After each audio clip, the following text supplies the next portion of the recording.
మన ప్రభువును రక్షకుడైన యేసు క్రీస్తు అతి శ్రేష్టమైన నామాన్ని బట్టి ఈ ఉదయకాల హోసన్న దైవ సందేశం అనే కార్యక్రమం వింటున్న దేవుని బిడ్డలైన మీకు శుభం కలుగునగాక. అందరికీ వందనాలు. మీరంతా బాగున్నారా? ఈ వాక్యం ద్వారా దీవించబడుతూ అనేకులకి షేర్ చేసి అనేకులకు దీవెన కారణంగా మీరు మారుతుంటే నాకు ఆనందం. ప్రభువుకు మహిమ కలుగునగాక. ఈ శుభవేళ ఒక వాక్యాన్ని జ్ఞాపకం చేస్తాను. మన కుటుంబంలో లోకానికి వచ్చిన నాటి నుండి మన జీవితంలో ఇద్దరిని ఎరుగుదాం, తండ్రి తల్లి.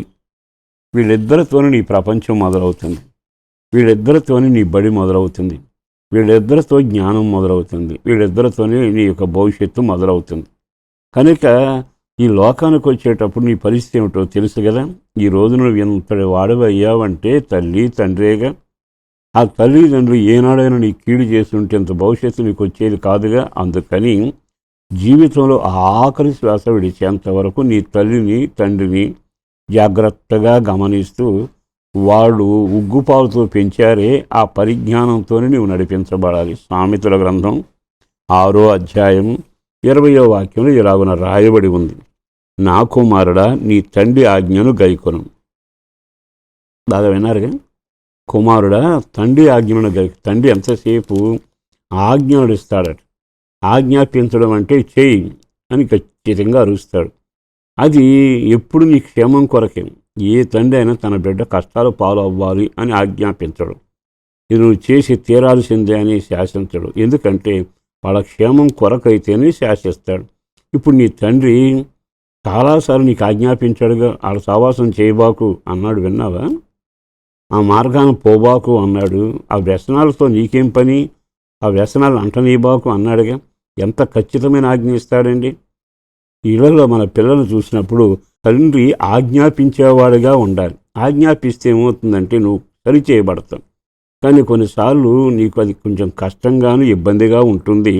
అయినా ఆజ్ఞాపించే తండ్రి హక్కు ఉంది, దానిలో జీవం ఉంది, దానిలో నీ క్షేమం ఉంది. కనుక ఆజ్ఞాపించే తండ్రి లేకపోతే అస్తవ్యస్తం అవుతుంది నీ జీవితం.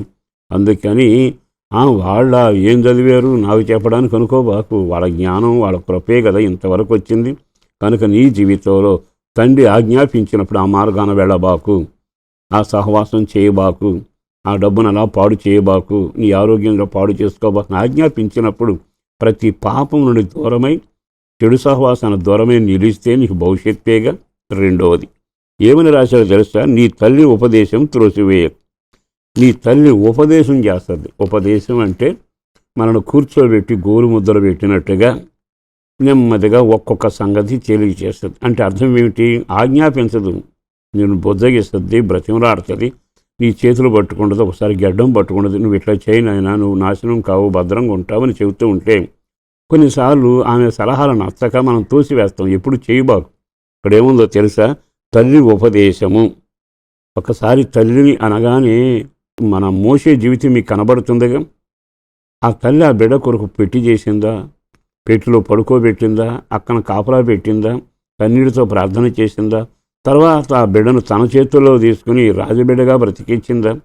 తల్లి నీకేం తక్కువ చేస్తుందో? ఆమె ఉపదేశం వింటే పెద్దవాడయ్యాడట మోసే. అప్పుడు ఏమంటున్నాడు తెలుసా? ఉపదేశంలో పెంచబడ్డవాడు సింహాసనం మీద ఉండడం కంటే నా దేవుని ప్రజలతో నేను శ్రమ అనుభవిస్తాను. ఉపదేశం ఎంత గొప్పదండి. అదట నీ మెడకు కట్టుకోవాలట ఉపదేశాన్ని.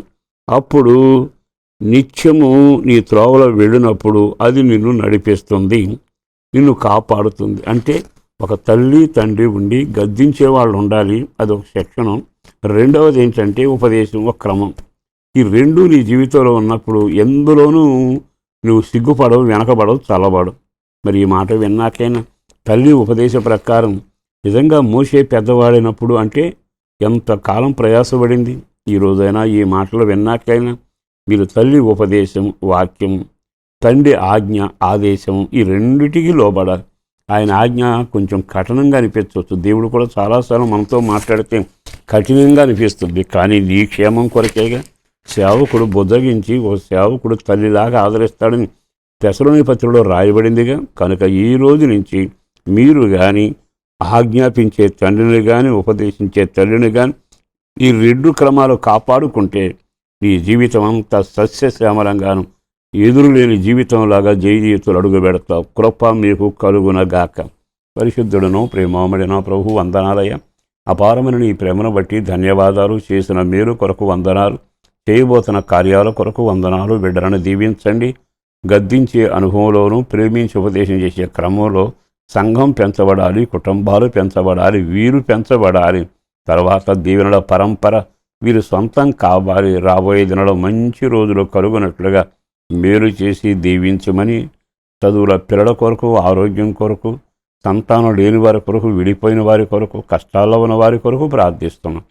కావలసిన కష్టార్జితాన్ని దీవెనకరంగా కూడా మార్చి చేయి చాపి దీవించండి. యేసు పేరట వేడుచున్నాము తండ్రి. ఆమేన్.